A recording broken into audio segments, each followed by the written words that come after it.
Tenemos un alto honor, señoras y señores, de presentar a un invitado de lujo, si se quiere, porque hace 2 años, él tiene una larga carrera política, su ámbito siempre fue el Parlamento, pero hace 2 años ingresó al mundo de la justicia, del Poder Judicial, como ministro de la Corte Suprema de Justicia. Hace 2 años, el doctor Víctor Ríos Ojeda, Víctor Ríos, que tiene 52 años. Te puedo tutear, Víctor, ¿verdad? Pero por supuesto. ¿Cómo te va?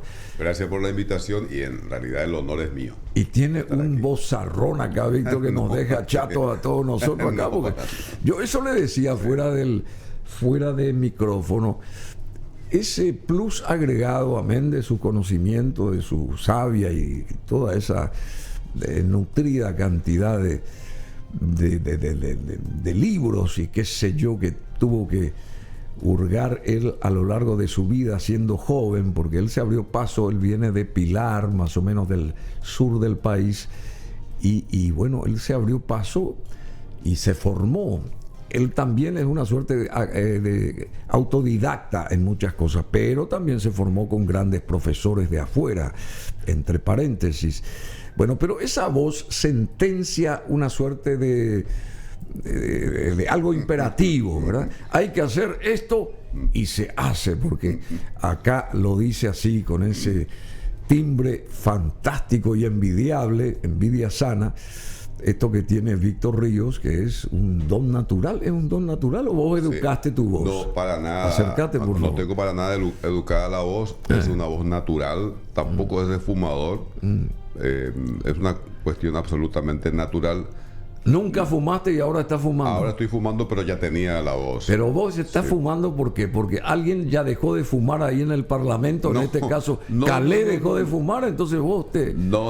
Allá en la corte... Cada tanto fumo habano, cada tanto. Pero tampoco es que todos los días. Entonces la voz no tiene nada que ver con eso.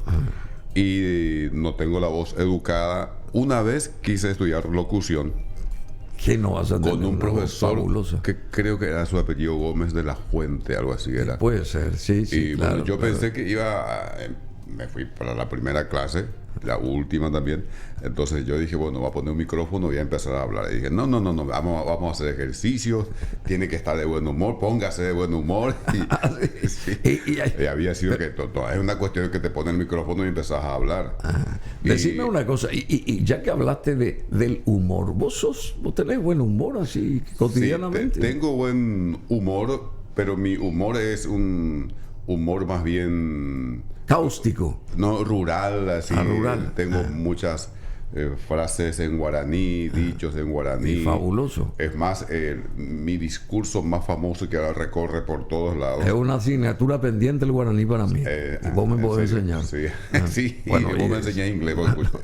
Escucho tu inglés para hacer... No, ¿qué inglés? Inglés nativo. Bueno. Es una frase que usé en guaraní, que dije en el Senado, dije, arrieros a caballo por tiempo de Icomona.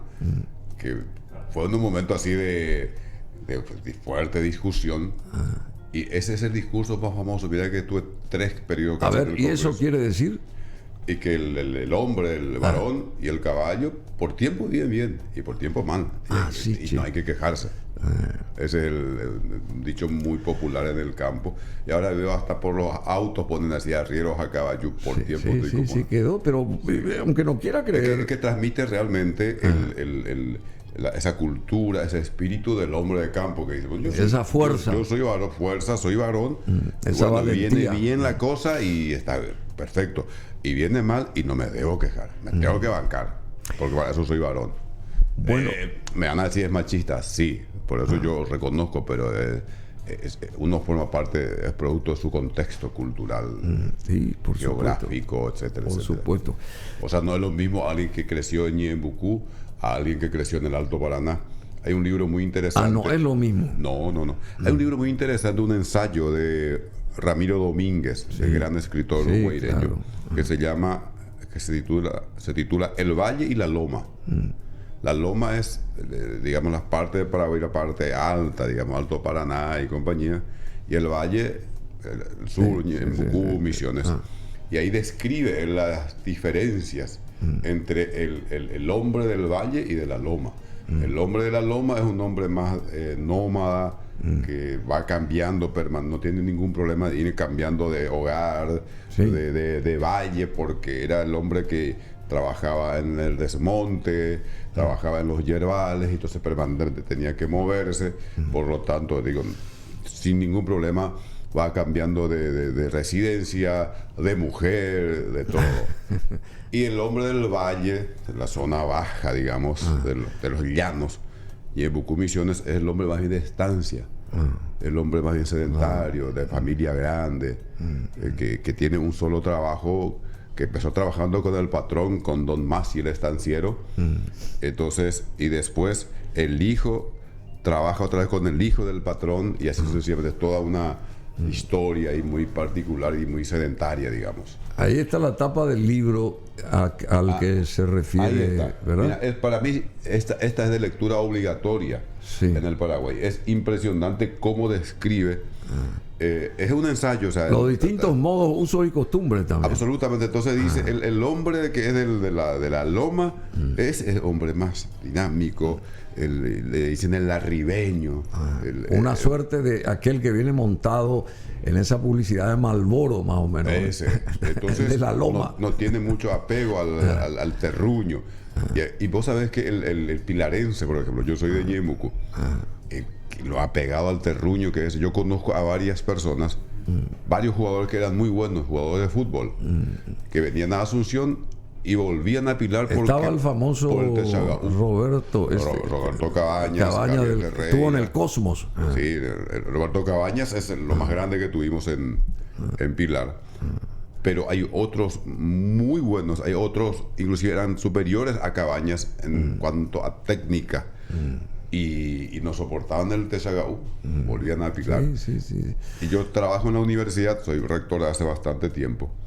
Y lo que cuesta convencer al docente pilarense para que, por ejemplo, pueda hacer una estancia de 6 meses en Europa, por ejemplo.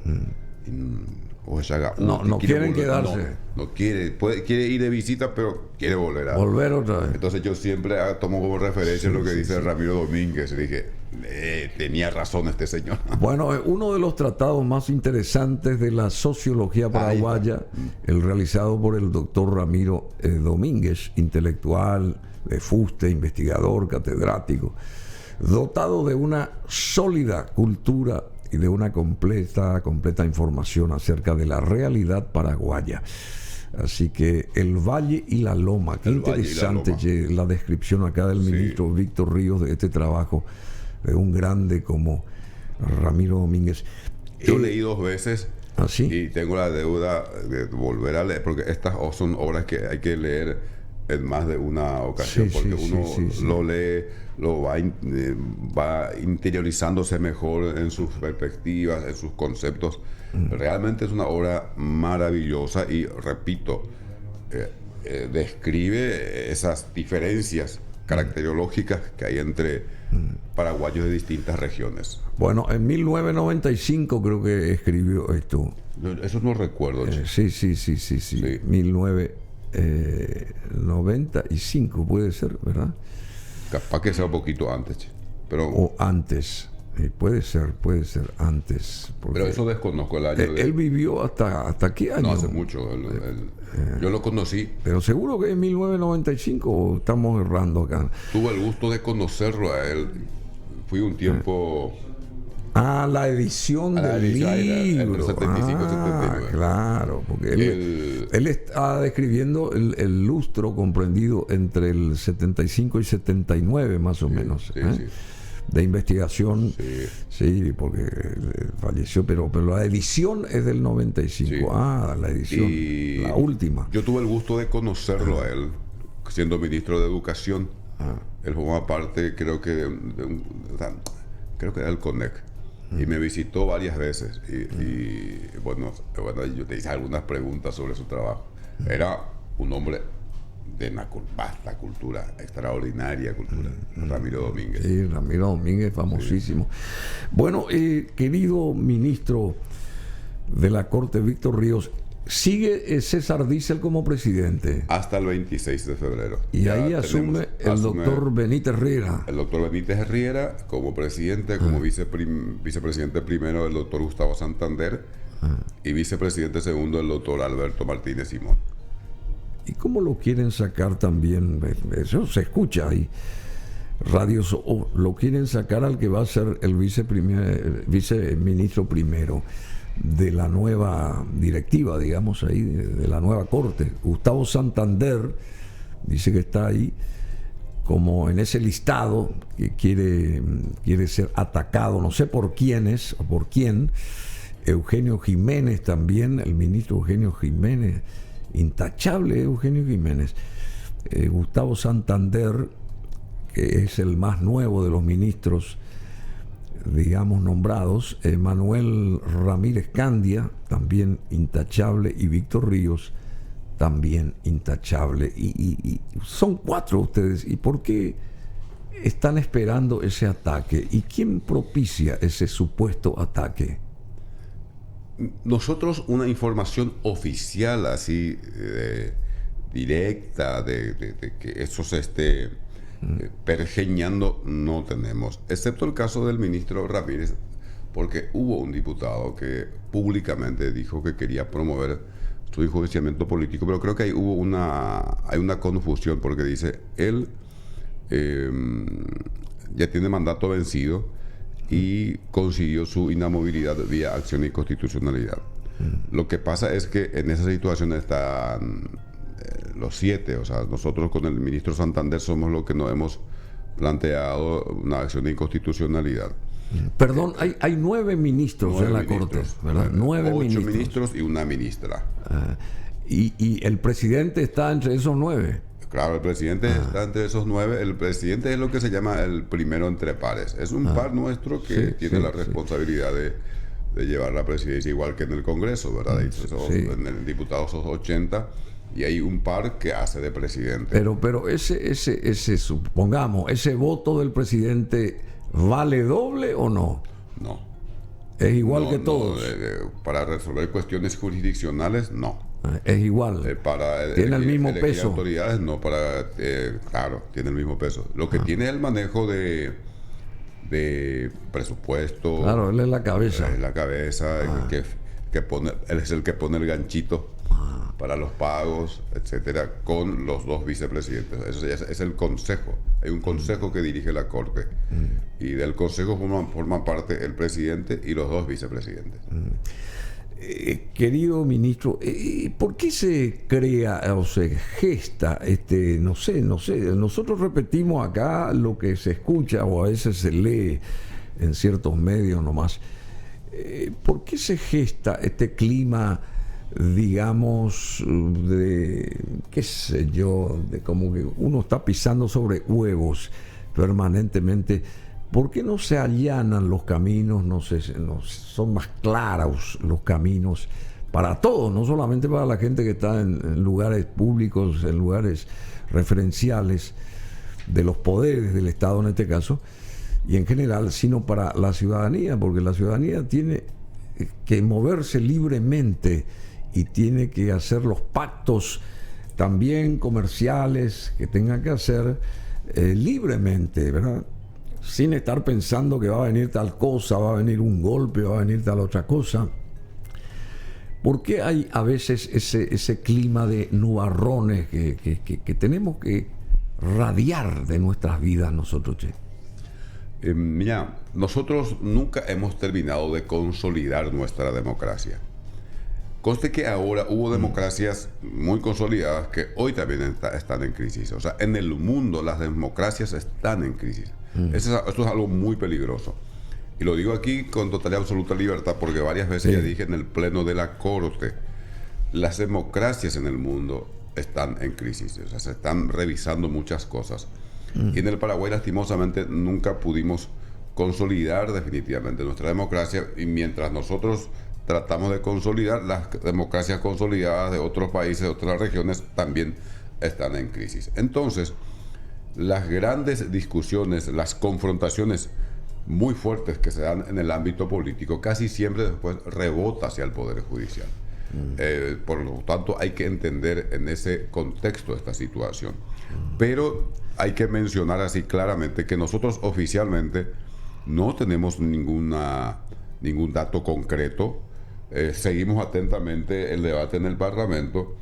Y bueno, si habla una senadora, un senador, eso siempre tiene que ser motivo de análisis, porque son los que definen los temas de los debates políticos, son los que definen la dinámica de desarrollo de las cuestiones institucionales, y por lo tanto estamos atentos. Mientras tanto, continuamos haciendo nuestro trabajo. Yo no digo que nosotros seamos la mejor Corte Suprema de Justicia de la historia del país, pero esta Corte está haciendo un gran esfuerzo, Bruno, por la transparencia.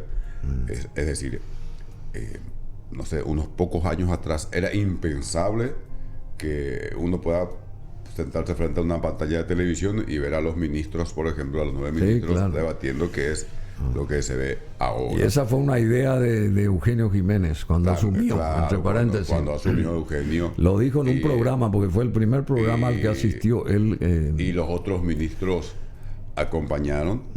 Sí, claro. Y esa es una corriente tan fuerte que inclusive hubo ministros que no estaban de acuerdo, que después tuvieron que aceptar la realidad.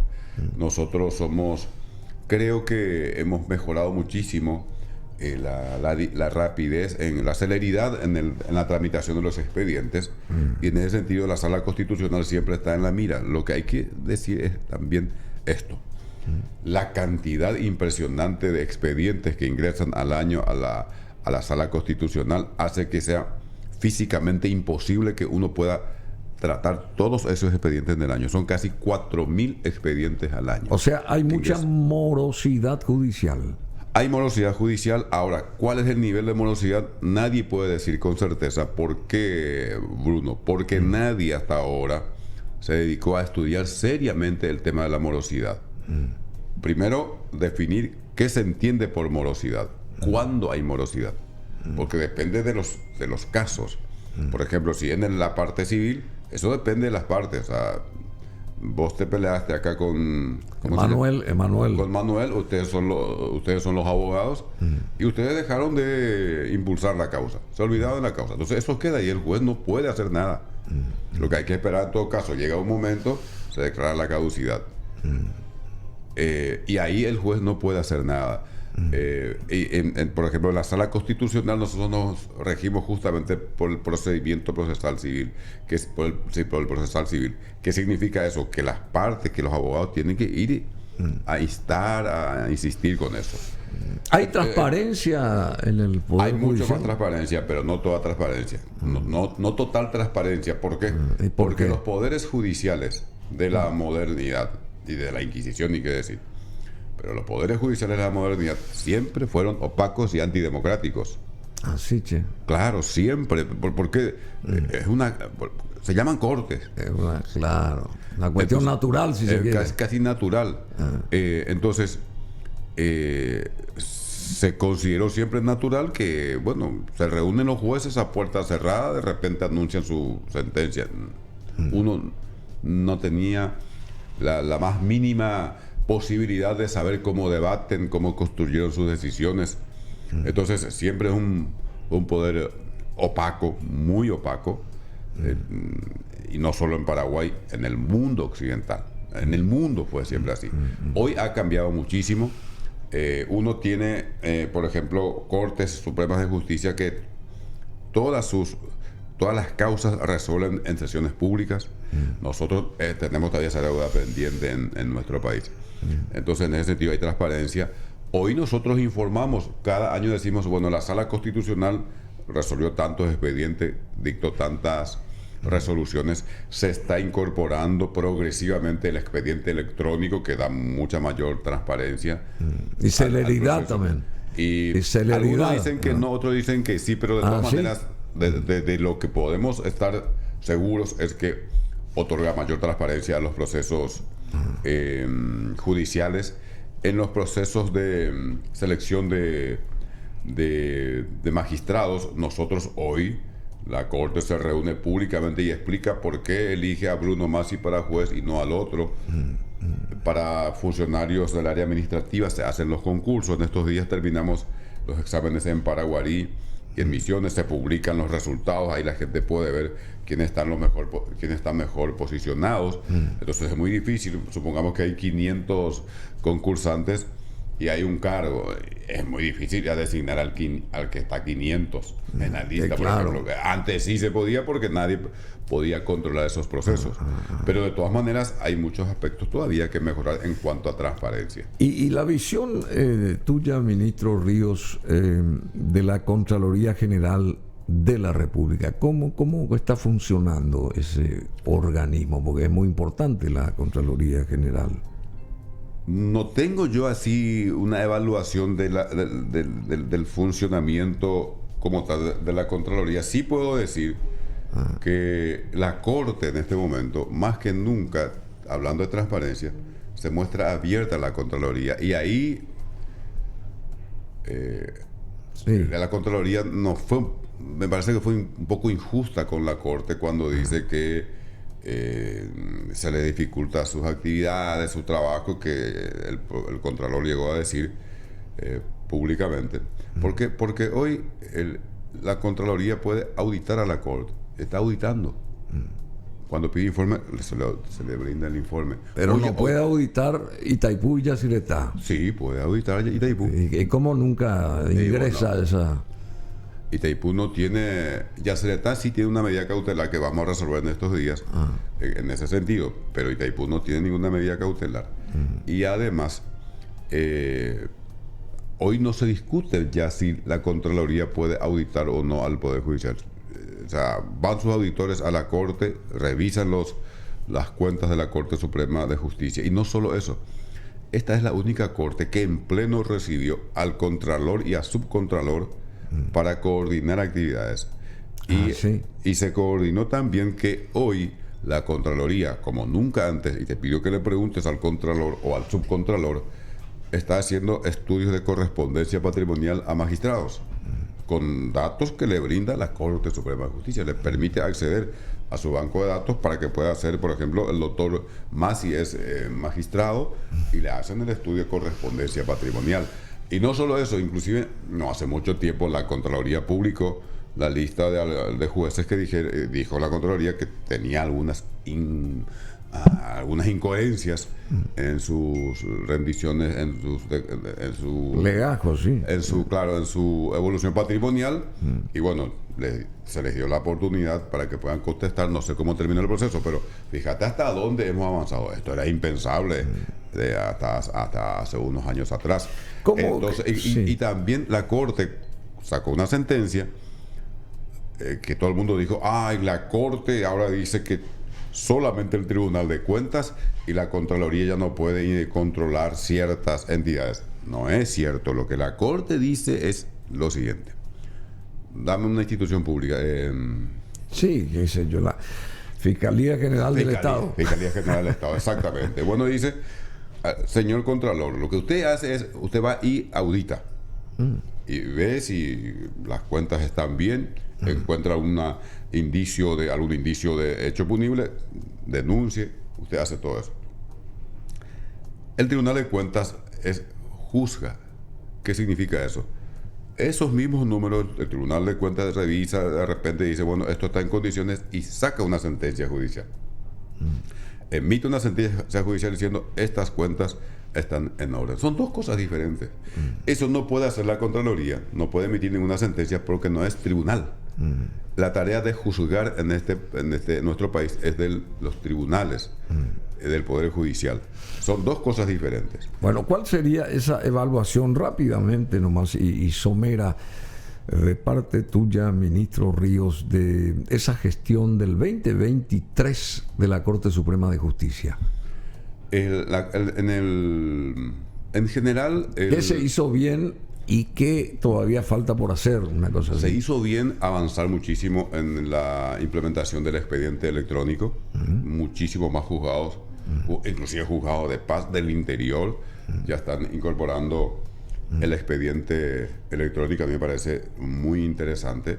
Las salas civil y penal incorporaron ya el expediente electrónico, ahora se está en proceso con la sala constitucional, y nosotros en la sala constitucional estamos trabajando con, ¿cómo se llama? La Agencia de Cooperación del Gobierno de los Estados Unidos. USAID. ¿No? USAID, con USAID en incorporar un software que nos va a ayudar a acelerar el proceso. Hay una primera etapa ya concluida y vamos a seguir en esa línea. Creo que también hemos mejorado muchísimo en cuanto a la respuesta a denuncias. De repente alguien dice: en el juzgado de, no sé, de San Juan Misiones se produjo este hecho probablemente irregular. La Corte inmediatamente, en todos los casos, reaccionó inmediatamente enviando auditores. Nosotros, algunos ministros, empezamos a implementar lo siguiente: cuando a un juez se lo va a confirmar o no en el cargo, le hacemos una auditoría a su trabajo, y si está bien, si no hay mucha morosidad, etcétera, etcétera, se lo confirma, y si no se lo confirma y se dice por qué no se lo confirma. Y yo creo también que, por lo menos en la sala constitucional, venimos mejorando muchísimo lo que se llama la calidad epistémica de las resoluciones. Epistémica. Hay que decir eso. Creo que cada día estamos fundando mejor, argumentando mejor nuestras resoluciones. ¿Y el Tribunal de Cuentas? Bueno, el Tribunal de Cuentas es un tribunal que estuvo en este debate con la Contraloría, digamos, que decía la Contraloría no puede hacer nada el Tribunal de Cuentas, y el Tribunal de Cuentas dice: no, yo tengo que juzgar. La Corte dice: no, los dos órganos tienen tareas que cumplir. La Contraloría audita conforme a la Constitución Nacional, y el Tribunal de Cuentas tiene que juzgar. Son dos tareas diferentes. Ahora, no puedo venir a hacer una evaluación de la tarea en sí del Tribunal de Cuentas porque no he evaluado específicamente. Yo sé que se lo cuestiona como se lo cuestiona a cualquier otro órgano público. Bueno, hay algo interesante acá, ministro Víctor Ríos. Números del Latinobarómetro 2023, no sé si estás al tanto, que es una consultora que hace trabajos sobre la democracia en la región. De acuerdo a este último informe, el 68% de los paraguayos aceptaría un gobierno no democrático si resuelve los problemas.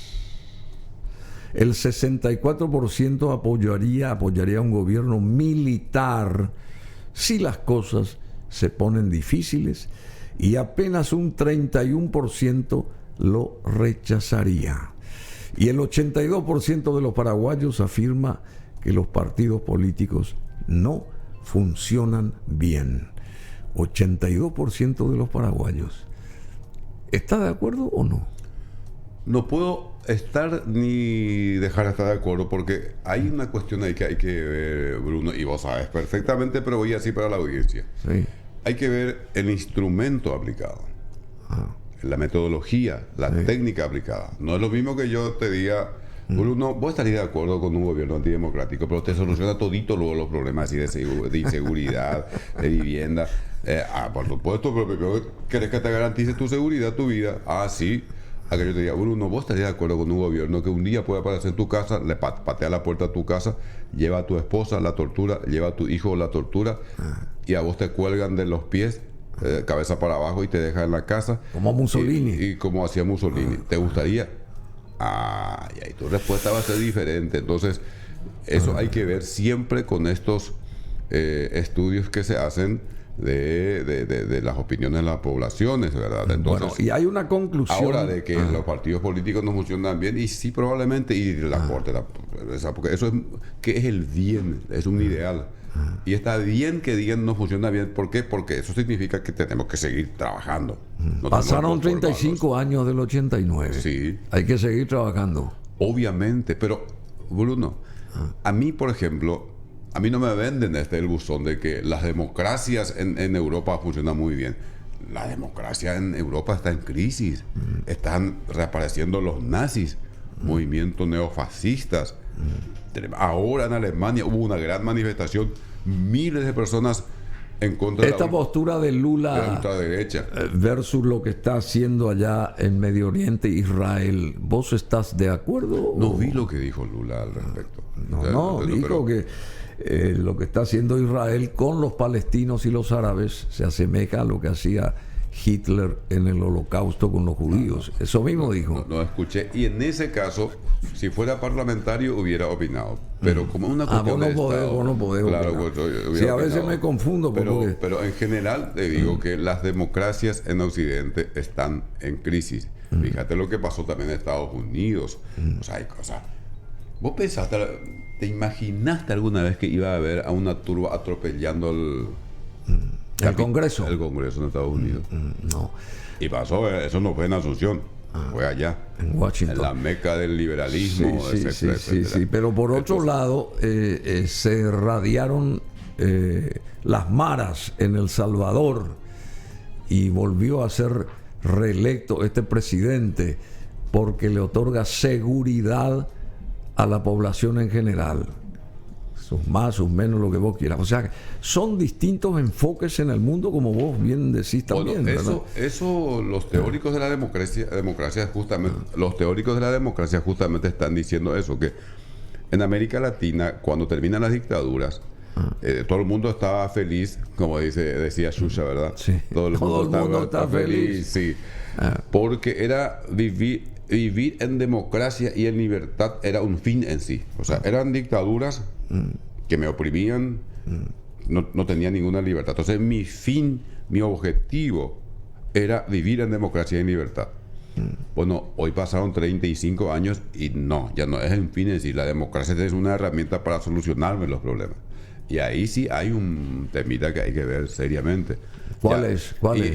Y las generaciones de ahora ya no ven vivir en democracia como un fin en sí, porque ellos no vivieron la dictadura. Ellos quieren que la democracia, y está bien que así sea, les solucione su problema de inseguridad, su problema de educación, su problema de vivienda, su problema de trabajo. Y esa es una deuda pendiente de las democracias. Ese aspecto de ir solucionando problemas, que era una cuestión que, por ejemplo, en el 83, Raúl Alfonsín, este gran presidente que tuvo la Argentina, ya había vislumbrado, y él decía en sus discursos, porque con la democracia se come, se educa y también se cura.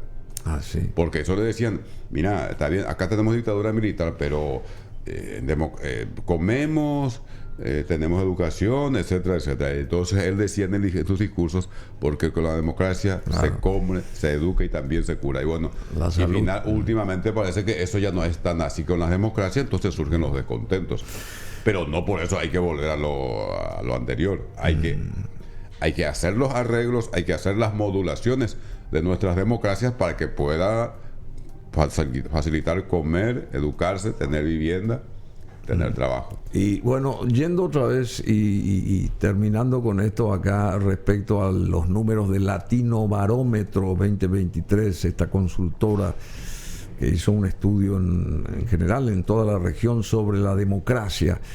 La conclusión respecto a nuestro país es que Paraguay es el país de la región que mayor tolerancia tendría hacia un gobierno autoritario. Bueno, primero, ¿cuál es la región? ¿A qué región se refiere? No, y la región latinoamericana es... Y bueno, pero ¿El Salvador? No, yo nomás agarré lo del Salvador. No, digo, no.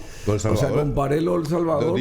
Hay seguridad aparentemente en El Salvador, pero hay 75,000 presos en las cárceles. Esa especulación de que Paraguay es el país más propenso a aceptar el gobierno autoritario. Y yo ya pondría en dudas, porque le tengo a El Salvador, que lo tiene a Bukele, y yo no sé si en Paraguay estaríamos en condiciones de... O sea, no sé si el pueblo paraguayo aceptaría así un Bukele. No sé si Bukele es posible en Paraguay. A Bukele hay que entenderlo en su realidad, por lo que eran las maras, que era ya imposible salir, etcétera, etcétera. Entonces... Yo tengo mis reservas. Sí. Bueno, no, tranquilamente, muy interesante. Y hay otros temas, por ejemplo, esto que pasó con Katia, por ejemplo, vos sos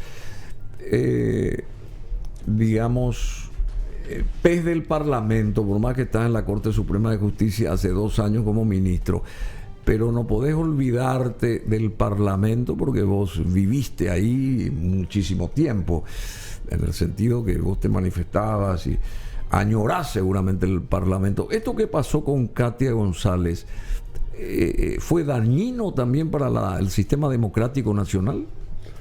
Lo último, añoro el Parlamento, honestamente. Sí. No puedo decir nada porque... A vos tampoco podés hablar. Porque parece que van a plantear una inconstitucionalidad. Y yo estoy precisamente en la sala constitucional. Sí, y claro. no quiero que se diga después que vine a opinar así, si bien oblicuamente el tema, para después esquivarme del asunto y no resolver. Porque eso uno puede hacer. Me hago del que opina y después llega la causa y yo me inhibo, no voy a resolver porque ya estuve preopinando. Simplemente por eso, porque si llega la acción a la sala, nosotros tenemos que abocarnos al estudio y entonces tengo que mantener la imparcialidad. Simplemente por eso no voy a opinar. Sí, ok. Y también, al parecer, esto de los colorados que condenaron, sacaron a Katia del Parlamento, podría llegar hasta la Corte de Derechos Humanos ahí en Costa Rica y se podría condenar al país. O sea que Paraguay estaría perdiendo una vez más, porque todo lo que va hasta la Corte Interamericana, en casos similares, siempre Paraguay está en la guillotina al final como resultado. Y es una imagen negativa la que se tiene respecto a este tipo de casos a nivel internacional. En realidad, la Corte Interamericana, cuando llegan los casos a la Corte, hay un altísimo porcentaje de derrotas de los estados.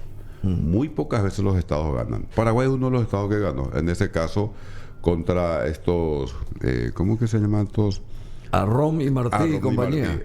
Que tienen que venir acá a ser juzgados. Ese es uno de los pocos casos en que un estado gana un juicio ante la Corte Interamericana. No porque la Corte sea anti-estado, sino que hay una serie de filtros que se van superando. Ahí tiene que pasar primero por la Comisión Interamericana, donde se buscan los acuerdos. Se trata, en última instancia, de llegar hasta la Corte Interamericana. Es decir, la Comisión Interamericana hace una evaluación del caso, trata de buscar un arreglo entre el particular y el Estado, por ejemplo.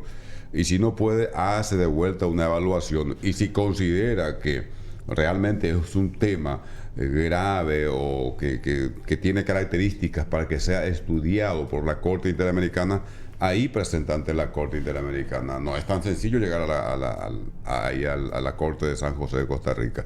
Y por eso es que no quiero ser irresponsable, no tengo ahora en mente exactamente el porcentaje, pero hay un alto porcentaje de derrota de los estados ante la Corte Interamericana. Pero te repito, no porque sea parcialista, sino porque hay todo un proceso muy estricto para llegarse hasta la Corte. Y Paraguay es uno de los pocos estados que ganó un caso, en este caso de Martí. Martí. Arrom Martí. Me falta el tercero. Pero en fin. Ese fue un juicio muy publicitado, obviamente, en nuestro país. Pero después de eso, Paraguay ya fue condenado otra vez. Pero esa gente que está ahora en Finlandia, no sé en qué parte, se zafó, se escapó vía Uruguay, tiene que alguna vez estar siendo juzgada acá, porque ellos son criminales. Y esa es la postura del Estado paraguayo, y por eso... ¿Y qué fuerza tiene el Paraguay en ese aspecto para convocarlos, traerlos? Depende del país que los recibe. Sí. Claro, es el país que los recibe. Bueno, estuvieron en Brasil mucho tiempo, después fueron al Uruguay, ahí se nos escaparon, están en Finlandia. El Paraguay lo que hace es solicitar la extradición, pero si el país que los recibe no concede la extradición, no tenés salida. No tenés salida. Así es. Bueno, y en general, ¿cómo está nuestra justicia? ¿Cómo está en línea genérica? Me vas a decir que ya dijiste, se están haciendo bien las cosas, estamos procurando, estamos haciendo. Bruno. Por ejemplo, la morosidad es un problema que tenemos y estamos abordando. Por eso es que, por ejemplo, estamos exigiendo informes cuatrimestrales, semestrales a los jueces, que nos remitan cómo están las causas. Y ahora, a partir de este año, se van a implementar controles aleatorios. Por ejemplo, el doctor Masi, que es juez de paz en Isla Obú, que es mi pueblo, envió un informe y dice: mis expedientes están todos al día, no hay ningún problema, todo en perfectas condiciones. Entonces ahora de repente la Corte va a enviar un auditor a revisar, a comparar el informe con la realidad, a ver si qué grado de veracidad tiene ese informe. Los jueces de paz tienen que informar cuatrimestralmente. Yo creo que inclusive esa ya es una exageración, tendría que ser 2 veces al año. Nosotros en las circunscripciones permanentemente estamos trabajando con los jueces, trabajamos con las asociaciones de abogados, y el problema con las asociaciones de abogados es que cuando están en disputa casi siempre hay una parte, un abogado que quiere que el proceso vaya lento y el otro quiere que vaya rápido, y ahí también son intereses en juego. Pero el problema de la morosidad es un problema estructural.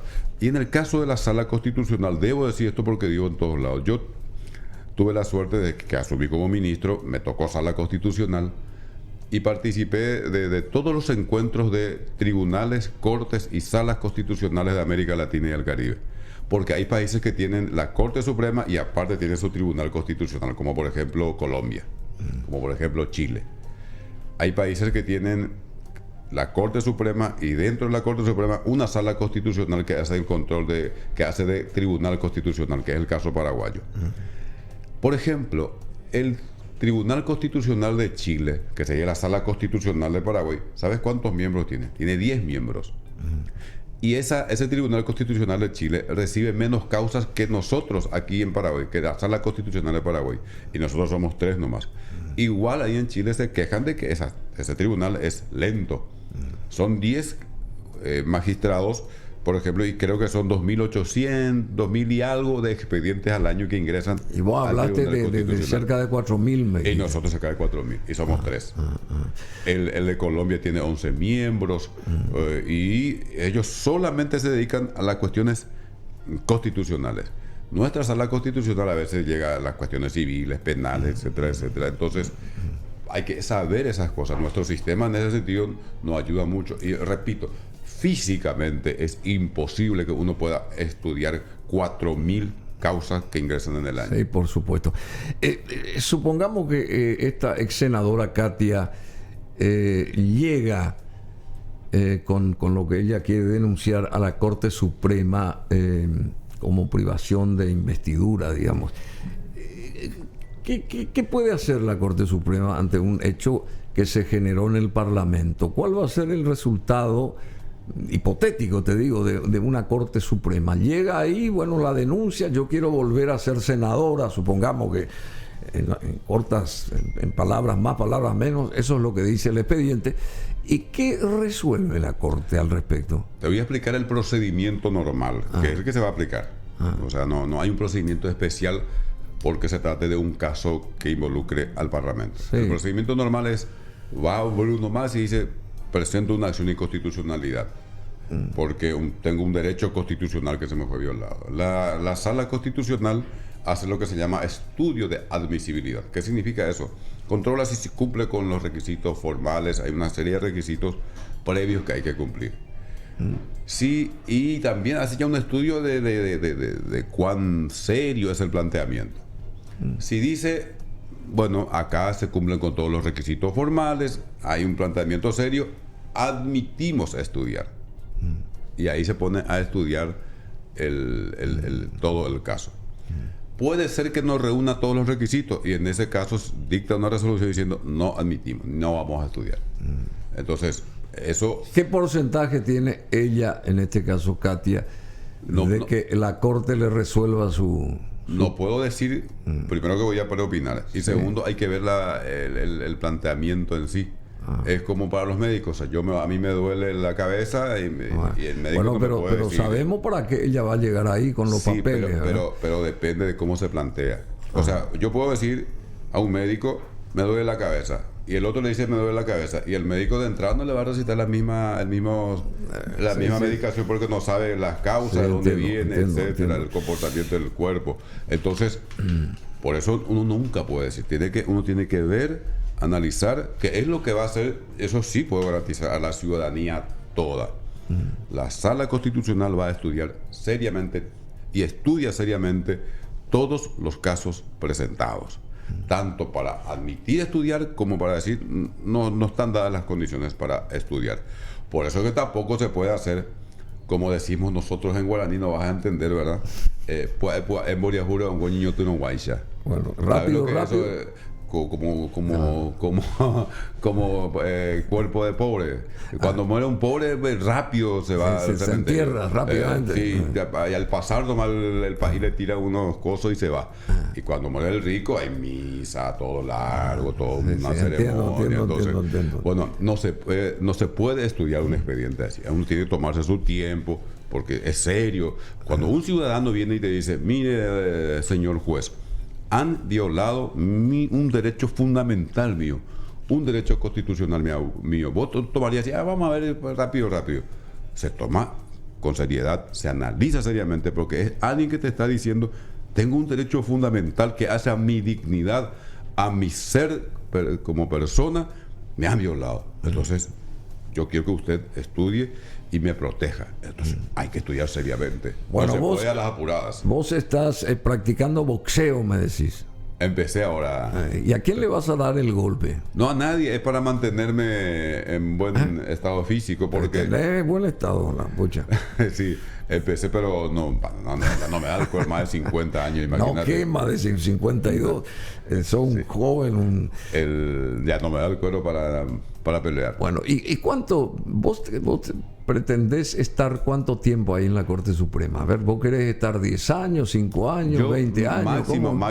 O sea, porque hay gente que está 20 años. Por jurisprudencia de la Corte, yo puedo estar, asumí cuando tenía... Inicialmente 5 años. 51 años. Y no, la Corte dijo ya varias veces que los ministros son inamovibles hasta los 75. Sí, ya sé. Serían casi 25 años. ¿Y vas a quedarte ahí? No, yo siempre dije máximo 10 años. Máximo 10 años más. Eso no, me parece que tiene que renovarse también las cortes, pero es mi criterio. Pero respeto mucho. Pero es mi criterio personal. La jurisprudencia... Pero antes se decía que 5 años nomás tenían que durar la... Hay una ley que dice... El doctor Altamirano creo que dijo eso. Porque hay una ley del Parlamento, la 609/95, que dice que los ministros duran 5 años. Entonces la Corte Suprema de Justicia, con distintos integrantes, viene diciendo sucesivamente, ese es un artículo inconstitucional. Eso es lo que se tiene.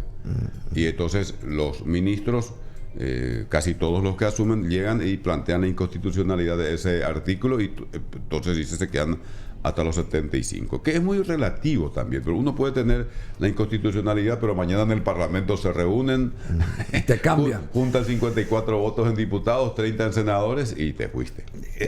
No sé si a mí me gustaría... Pero mi criterio personal es que 25 años como ministro pudo haber sido eso legítimo o útil, no, en otros tiempos. Ya es excesivo. En otros tiempos. Pero en estos tiempos... Es una suerte de monarquía. En esta sociedad digitalizada, con una dinámica impresionante, hoy se producen cambios en un año que antes se producían en 50 años. En 25 años probablemente yo esté absolutamente desactualizado ya en las teorías jurídicas, etcétera. Sí, por supuesto. Tendría que venir alguien nuevo. Es lo que yo digo, pero... mi postura personal, el sentir de la gente que tiene dos dedos de frente. Sí, pero lo que sí hay que entender es que la jurisprudencia de la Corte Suprema de Justicia del Paraguay, invariable, es que los ministros son inamovibles hasta los 75 años. El Partido Liberal ahora, al parecer, echó a 4 senadores. No sé si podés decir algo al respecto. Vos no podés decir. Se van a enojar los liberales conmigo si me meto en su partido. Pero vos sos liberal también. No. Vos no sos liberal. Tengo la afiliación suspendida. Tener la afiliación suspendida. Sí. O sea que no podés decir nada. No puedo, absolutamente. Porque eso se dio, por ejemplo, en el seno liberal, y por otro lado, la sacan en el Parlamento a una senadora, digamos. Y allá se multiplicó eso por 4, digamos. Entonces es medio que incongruente, porque también están los parlamentarios liberales ahí en ese parlamento, por ejemplo, ¿verdad? Pero yo sé que te pongo en camisas de 11 varas acá, y bueno, son poderes del Estado distintos. Pero ¿añorás el Parlamento alguna vez? Sí. ¿Volverías?